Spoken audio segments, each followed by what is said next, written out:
I have been putting myself through pain for years.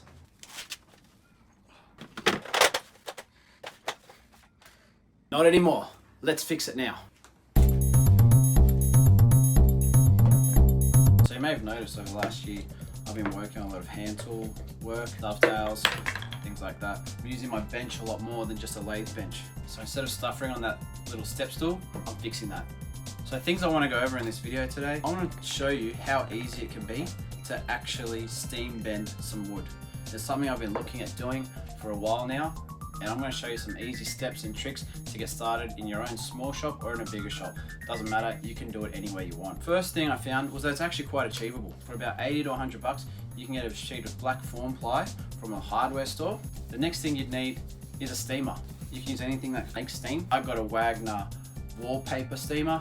It just creates steam like a Rockler one, like anything else. With your form ply sheet, I decided to make it as big as I could so I could future proof it for bigger projects. If you've got a small shop like this, you can make a shorter box or a bigger box. I don't care. All up really, sheet of form ply plus a steamer, you're looking at maybe 200 bucks to get started. Once you got those two main purchases, it's up to you. Creativity, the types of jobs you want to do, it's up to your brain and creativity. So the second thing in this whole thing is be creative. Think of a project you want to do. How can I mix that up a bit with some simple curves, simple bending, simple shapes? Usually I create with a lot of straight lines, and a lot of us woodworkers do because it's easy. Our saws are meant to cut straight. But if you follow on my Instagram, you'll see I experimented with a lot of curving, a lot of bending. I haven't twisted this piece a full 180. So just have a play first. You make the box, grab some scraps, and test out how long each type of wood, thickness, width takes to bend a certain distance or radius or curve that you're after. Once you've had a play with bending it, start making some jigs. Mold, whatever you want to call them. Lots of people now have lasers and CNCs. Use it if you got it, or if you don't, all you need to do is make one template, then use the templating router bit, and it'll be your best mate. If you can cut a jig for it, you can probably bend it around it.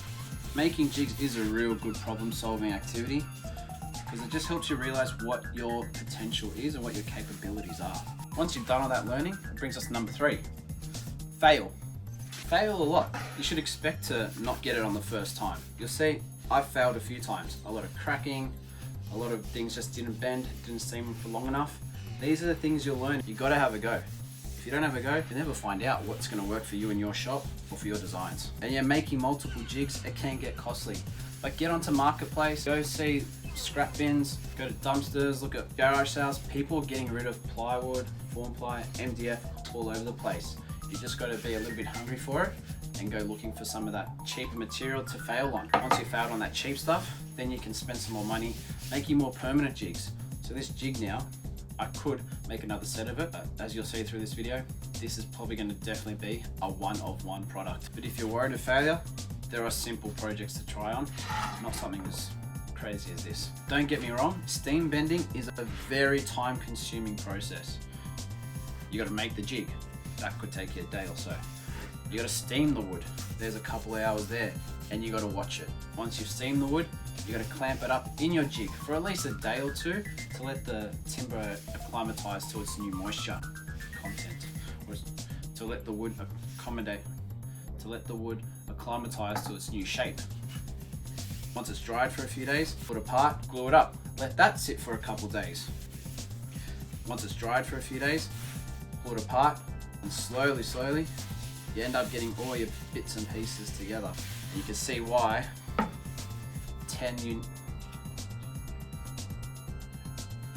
6 different curves, only 2 jigs. This is why it's only a one-of-one product. And it took a hell of a lot of time, as you can imagine.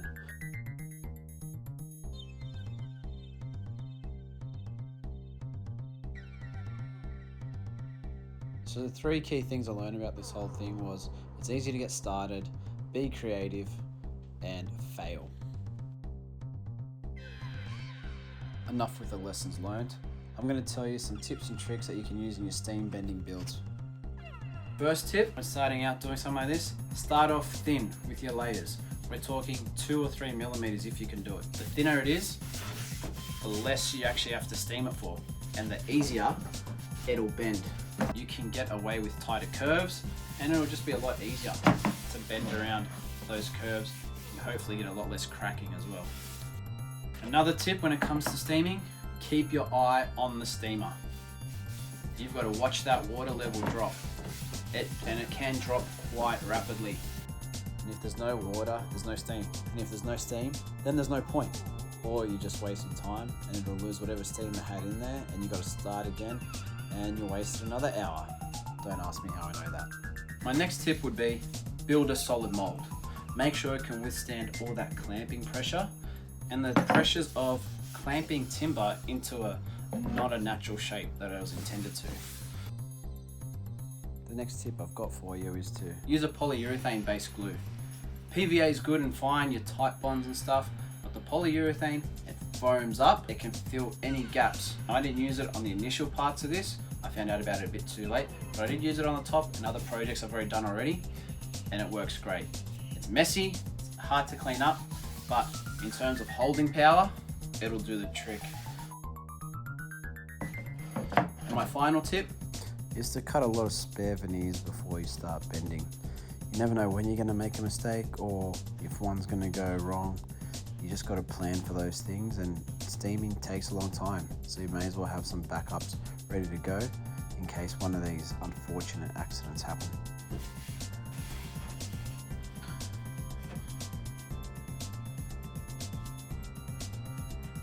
That's probably the last full big build for the year. Thanks for following along this year. It's been an awesome ride. Started out putting a few more videos out each month and just really enjoyed the community building. So have a safe Christmas and a happy 23. See you next year.